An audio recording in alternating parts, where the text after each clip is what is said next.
Greetings to readers, viewers, and listeners, and welcome to this next edition of the annual Advent tradition known as the Advent Hope. This episode is going to be all about counting our blessings, rejoicing in our blessings, as it were. It's all going to be about. It's all going to be positive. I know that my episodes prior to this have all been about giving, giving, giving, and it's all about that too. Giving presents, giving time, giving financial resources whenever you can. And I know I've kind of like gone off on a tangent on that, but I want to just explain that. I want to just explain that it's always good to help other people out. I know from experience, but it's also great to help others out and be kind to yourself. To also rejoice at your accomplishments over the year. Where have you been that you weren't before? Where are you now that you weren't like 1 year ago? I'll give like a perfect example. And this is one where I'm rejoicing too. Um, as is documented on the Autistic Superblog, I've been documenting my feelings of autistic burnout. Um, for those that don't know, autistic burnout is like regular burnout for a neurotypical, but way more intense. And I couldn't help but feel anything to not feel to not rejoice about. I couldn't find any kind of way around it other than making some changes, other than making some progress in my life, doing some self advocacy work on my end for my own purposes. I've always been worried about other people, but I've never really taken the time to really like think about where I was or how it was affecting me negatively or positively. Um, so it's all about. I mean, I've been able to do that, and ever since then, like last year, like Thanksgiving of last year. I mean, Thanksgiving of 2022, I should say. I feel like I've I feel like I have a lot to rejoice about. Like I have a lot to rejoice about, even in my own life. Like having to learn some hard life lessons, having to learn some lessons that I really didn't exactly really want to hear about. Some tough criticisms that I've been dealing with. Um, but I've kind of learned through it. I feel, and I've kind of made myself a better person.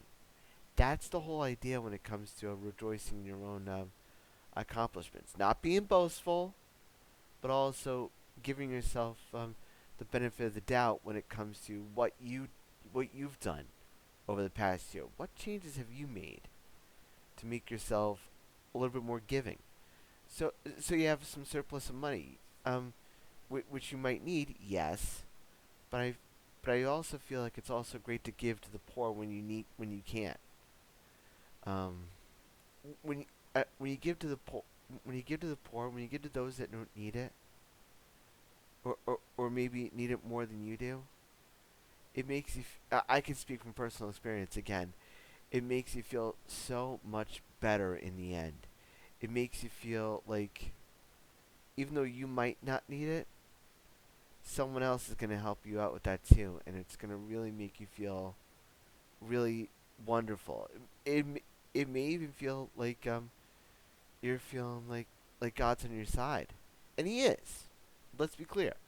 I feel like God is on your side, even in your small even in your small battles or your bigger battles. It's always important to realize. It's always important to recognize that God is with all of us through our trials or tribulations, wherever we are in the world. It's important to know that God is with us through it all. And I know that I just feel like there's the reason why I always talk about rejoicing and talk about being given to the poor. There's a movie I watched last year in the onset of my burnout, which is called Kirk Cameron Saving Christmas, which I didn't exactly care for, really. To be honest, I feel like there was so much being being spoken of when it comes to wealth, when it comes to hoarding for yourselves. That I felt like that's rejoicing in the wrong sense. That's rejoicing yourself rather than rather than being humble about where you are and kind of saying, okay, maybe we should give some money to the poor. Maybe we should do something to help the poor out, to be a beacon in the community. And that's kind of the whole situation. When I'm trying to get through this Advent hope, I hope I'm coming through it this way as not being boastful by any stretch of the imagination. I'm not, but it's always nice to kind of rejoice in the small victories. I mean, so maybe there was a hockey team that you like that just gotten that could get in the playoffs, that could possibly get in the playoffs, but they don't. It's always nice to take stock at the off season and see where you are then compared to where you are now. Maybe you should do that. Maybe we all should do that. It'd make the world a much better place. I feel. Um, so that's gonna be it for this episode. If you like these videos, check me out here on the Autistic Super channel on YouTube. You can check me out on Instagram. You can check out all my videos on the Autistic Super blog.wordpress.com. Until next time, stay safe, stay strong, and as always, shine on.